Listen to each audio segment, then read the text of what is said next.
ગુજરાતમાં Mumbai Ahmedabad bullet train project માટે wired cut પર પાટાનું વેલ્ડિંગ શરૂ. ગુજરાતમાં વાયર્ડ કટ પર પાટાનું વેલ્ડિંગ શરૂ થવાની સાથે જ બુલેટ ટ્રેન પ્રોજેક્ટના ગુજરાત ભાગ માટે ટ્રેક નિર્માણનું કામ ઝડપથી આગળ વધી રહ્યું છે. આ પ્રોજેક્ટ માટેના પાયાઓનો જાપાનથી ખરીદવામાં આવે છે, જેની લંબાઈ 25 મીટર છે. આ પાટાને અત્યાધુનિક ફ્યુઝન વેલ્ડિંગ FBW મશીનો દ્વારા MAHSR વાઇડ પટ પર એકસાથે વેલ્ડિંગ કરવામાં આવે છે, જેથી 200 મીટર લાંબા પાટાની પેનલ્સ બનાવી શકાય.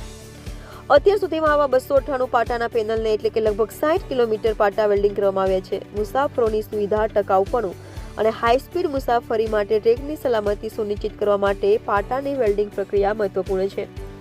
પાટા વેલ્ડિંગ કરતા પહેલા પાટાના છેડાને ગ્રાઇન્ડ કરવામાં આવે છે અને સપાટી તૈયાર કરવામાં આવે છે, જે પાટાના નિર્ણાયક જોડાણ માટે એક મજબૂત સપાટીની ખાતરી આપે છે. વેલ્ડિંગ માટેની પરિમાણીય જરૂરિયાતોને પહોંચી વળવા માટે દરેક પાટાને ચકાસવામાં આવે છે. એક વખત પાટા સંપૂર્ણપણે ગોઠવાઈ જાય પછી તેને ફ્લેશ બટ વેલ્ડિંગ તકનીકનો ઉપયોગ કરીને એકબીજા સાથે જોડવામાં આવે છે.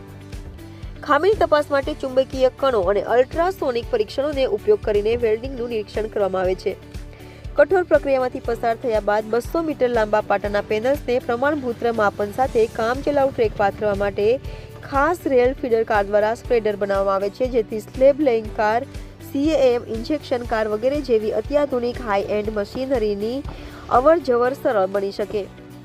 ટ્રેક સ્થાપનની સમગ્ર પ્રક્રિયા યાંત્રિક રીતે અદ્યતન મશીનરી સાથે ખાસ કરીને ભારતમાં જાપાનીઝ સ્પષ્ટીકરણ અનુસાર ડિઝાઇન અને ઉત્પાદિત કરવામાં આવે છે અથવા જાપાન પાસેથી સીધી ખરીદવામાં આવે છે.